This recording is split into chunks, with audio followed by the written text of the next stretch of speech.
మీ మోకాల నొప్పులకు ఎటువంటి సర్జరీ లేకుండా ఎపియాన్ పెయిన్ క్లినిక్ అందిస్తున్న అత్యాధునిక చికిత్స.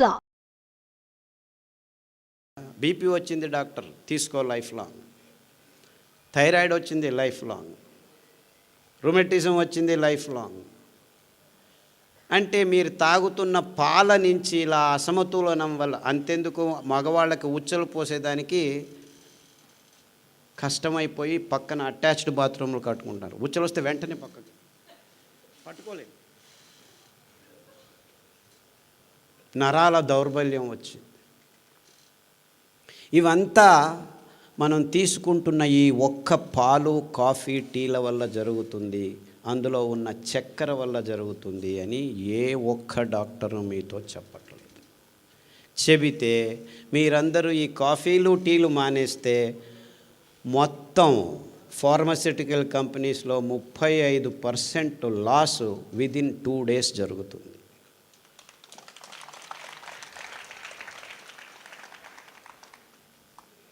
అయ్యో నువ్వేం నాయనా అక్కడ నించొని కాఫీ తాగొద్దు, టీ తాగొద్దు, పాలు తాగొద్దు అని గట్టిగా చెప్పేస్తున్నావు.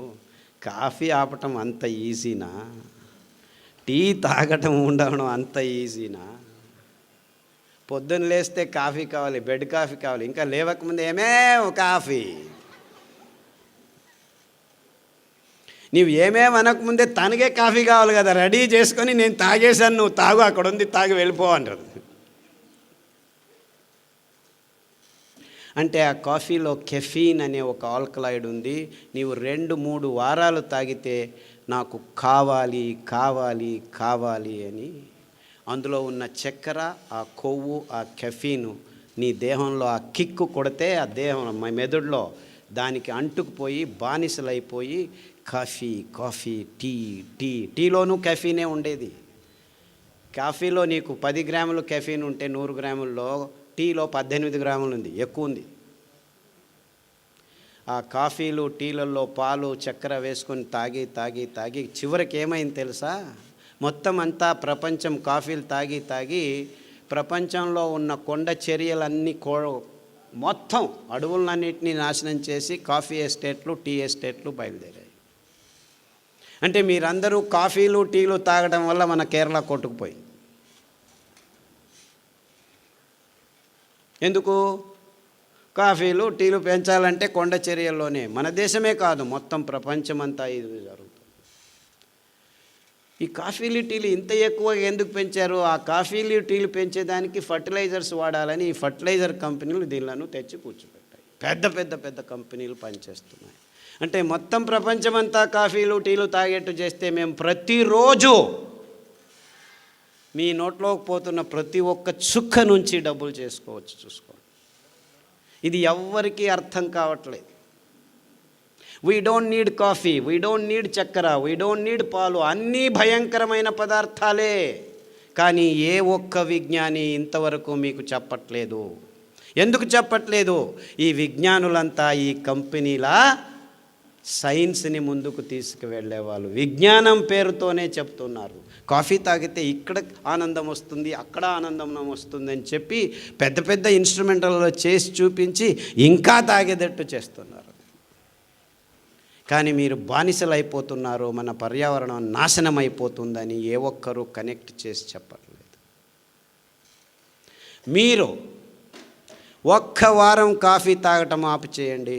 అఫ్కోర్స్ కష్టమవుతుంది, దాని నుంచి బయటపడాలని మీరు ఆలోచించండి. కానుగ ఆకు కషాయం, కానుగ చెట్టు ఎన్నో ఉన్నాయి ఇక్కడ. చమురు ఆకు కషాయం, పత్తి ఆకు, బీటీ కాటన్ పత్తి తెచ్చుకొని తాగద్దండి, క్యాన్సర్ వచ్చేస్తుంది మరుసటి రోజే మీకు. నిజమైన పత్తి చెట్టు 20 సంవత్సరం పెద్దగా పెరుగుతుంది అది.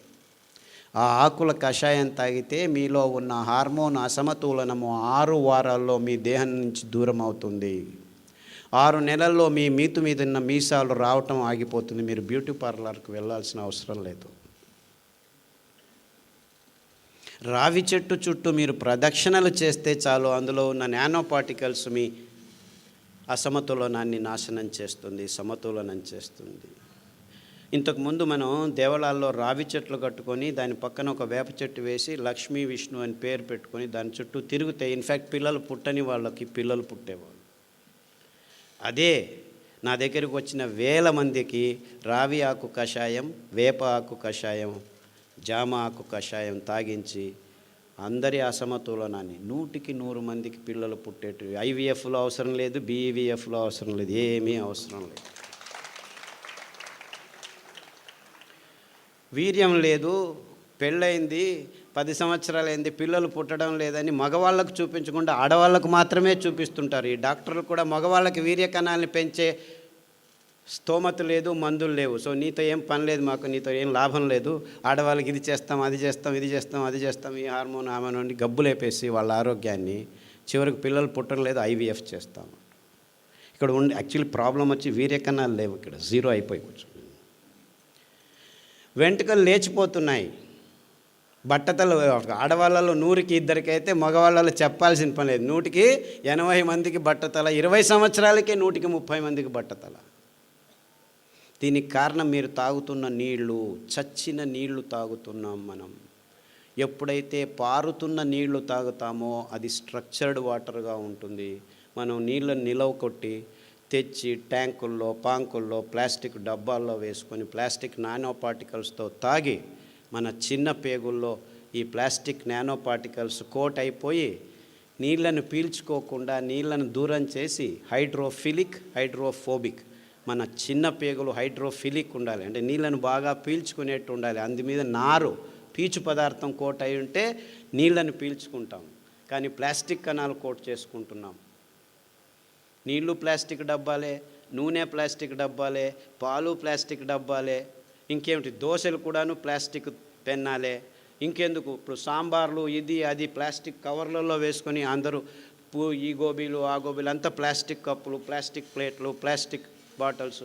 ఇంతెందుకు నూనె కూడాను ప్లాస్టిక్, తేనె కూడాను ప్లాస్టిక్, ఊరగాయలు కూడాను ప్లాస్టిక్. ఇంతెందుకు ఆయుర్వేద చూర్ణాలు, మందులు కూడాను ప్లాస్టిక్ డబ్బాల్లో టన్నులు ఇచ్చేసి ఇది తీసుకుంటే అది బాగవుతుంది, అది తీసుకుంటే వెంట్రుకలు వస్తాయి, ఈ ఆయిల్ ఈ ఇక్కడ వెంట్రుకలు ఊడిపోతుంది. లోపల నుంచి సెలీనియము, జింకు, కాపర్ ఇలాంటి లవణాంశాలు పీల్చుకోలేక వెంట్రుకలు పుట్టుపుట అని ఊడిపోతుంటే బిఫోర్ ఆఫ్టర్ రండి మేము కూర్చుతున్నాము అంటే వీడు దేవుడు ఇచ్చినట్టువే ఉండడం లేదు, ఇంక వీడు కూర్చున్నట్టు ఉంటాయి. 6 నెలలు మళ్ళా రా, నేను ఎందుకు ఉండేది?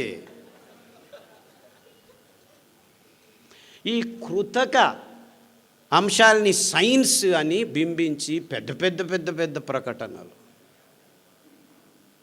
ఎంత వైజ్ఞానికమైన విషయాన్ని ఈ విజ్ఞానులు అని పేరు పెట్టుకొని తజ్ఞులు మమ్మల్ని అందరినీ ఇలా మోసాలు చేస్తున్నారని ఏ ఒక్కరూ చెప్పలేదు. ఇదంతా పచ్చి అబద్ధాలు.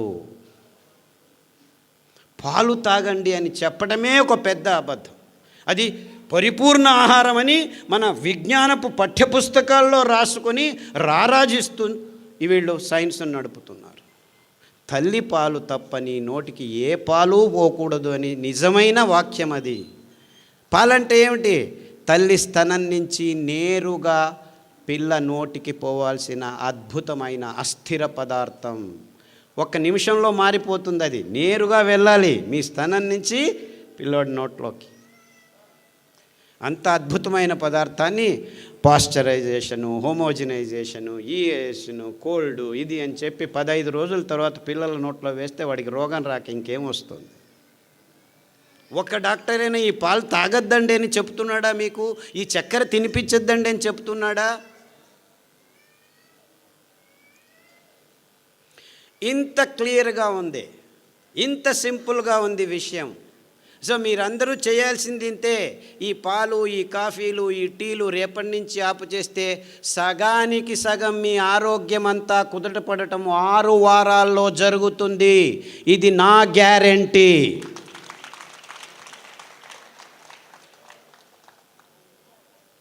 తాగేదానికి అందరం ముందుండి తాగుతున్నాం. ఎక్కడ పోయినా కాఫీలు, టీలు, ఊరికనే కాఫీలు, టీలు. అదేవిడో గెస్ట్ వస్తే కాఫీ తాగుతావా, టీ తాగుతావా? రాత్రి 12 గంటలకు వచ్చినా కాఫీ తాగుతావా? ఎందుకు? పాలు ఫ్రిడ్జ్లో ఉన్నాయి, కాఫీ పొడి రెడీగా ఉంది. And we have no shame. Police వాళ్ళు ఇక్కడికి వచ్చి కాఫీ టీ తాగుతారు సార్. అంటే ఎంత మూర్ఖులమైపోయాం మనం. ఆయా కాలానికి ఆయా సమయానికి తగినట్లు మన దేశంలో కషాయాలు ఉండేటివి. వేడి కాలంలో వస్తే మెంతాకు కషాయం కానీ మెంతులు దంచి మజ్జిగలో వేసిస్తే తాగితే చల్లగా ఉండేది.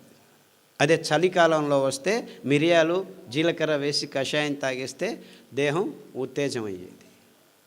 అంటే ఆ కాలానికి ఆ సమయానికి, అంతెందుకు చలికాలంలో, వేడి కాలంలో, గాలి కాలంలో, ఏ కాలానికి ఆ చుట్టుపక్కల పెరుగుతున్న ఆకుల్ని తుంచుకొని వస్తే మళ్ళా 6 వారాల్లో ఆ చెట్టు మళ్ళా ఆకులు వచ్చేది. అంటే పర్యావరణాన్ని ఎంత అద్భుతంగా సంరక్షించే ఈ కషాయ సాంప్రదాయం ఉన్న మన దేశంలో కూడాను ఇప్పుడు కషాయం అంటే ఈ డాక్టర్లు ఏం చేశారు, ఆయుర్వేద డాక్టర్లు 1 లీటర్ని 1/4 లీటర్గా కుదించండి అని గట్టిగా కషాయం అంటే ఎవరైనా ముట్టుతారు దాన్ని, అలా చెడ్డ పేరు తీసుకొచ్చేసారు. ఇన్ఫ్యాక్ట్ కషాయాలు చాలా అద్భుతమైనటివి, రుచికరమైనవి. 2 నిమిషాలు మరుగుతున్న నీళ్ళల్లో ఈ పారిజాత ఆకులు కానీ, లేకపోతే రావి ఆకు కానీ, జామ ఆకు కానీ, ఇవన్నీ క్యాన్సర్లని 6 వారాల్లో దూరం చేస్తున్నాయి. చెప్పాను కదా, ఎంతోమంది క్యాన్సర్ పేషెంట్లు ఈ పారిజాత ఆకు, రావి ఆకు, జామ ఆకు కషాయాలని తాగి బ్రెయిన్ ట్యూమర్లు, బ్లడ్ క్యాన్సర్లు, లంగ్ క్యాన్సర్లు, గర్భకోశంలో గడ్డలు, సాదాపాకు అని ఇంకొక ఆకు ఉంది. ఆ ఆకు కషాయాలు తాగితే మీ దేహంలో ఎక్కడ గడ్డలు ఉన్నా కానీ కరిగిపోతాయి. అరటి బోధ కషాయం తాగితే చాలు మీ కాలేయము, మీ మూత్రపిండము, మీ గాల్ బ్లాడరు, మీ మెదడులో ట్యూమర్స్ ఉన్నా కానీ కరగటం మొదలు పెడతాయి. దానికి తోడు ఈ అరికలు, సామెలు భోజనం చేస్తే 6 నెలల్లో మీ క్యాన్సర్ మీ దేహం నుంచి అలా మాయమైపోతుంది. అలా చిటిక వేస్తే మాలమే. ఓ క్యాన్సర్ ఇంక బాగా కాదు, లక్షలు కోట్లు ఖర్చు పెడుతున్నారు. పైసా ఖర్చు లేదు, మీకు పైసా ఖర్చు చేయాల్సింది.